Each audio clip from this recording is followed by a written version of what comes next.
சீரடிக்கு யார் வர வேண்டும், இல்லை யார் சீரடியிலிருந்து கிளம்ப வேண்டும் என்பதெல்லாம் சாய்பாபாவின் அனுமதி இருந்தால் மட்டுமே அது நிகழும். இமாம் பாய் என்பவர் சாய்பாபாவின் அடியவர் ஆவார்.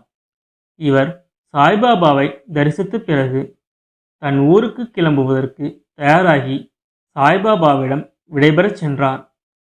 ஆனால் சாய்பாபா அவரை அப்போது ஊருக்கு செல்ல வேண்டாம் என்றும் நிலைமை சரியில்லை என்றும் கூறினார்.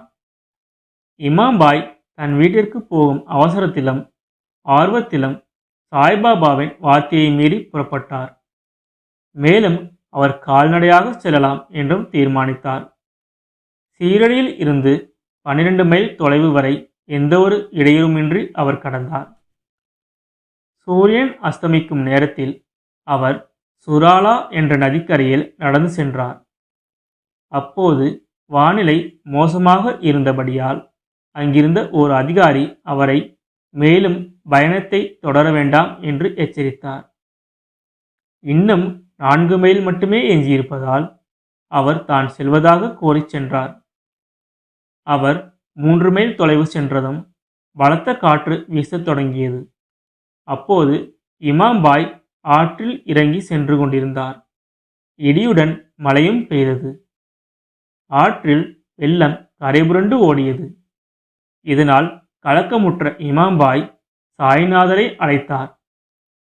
அப்போது வானில் ஒரு மின்னல் கீற்று வந்தது. அந்த ஒளியில் சாய்நாதரை தரிசித்தவர் சாய்பாபாவை பணிந்து வணங்கியபடி அந்த நதியை கடந்து சென்றார்.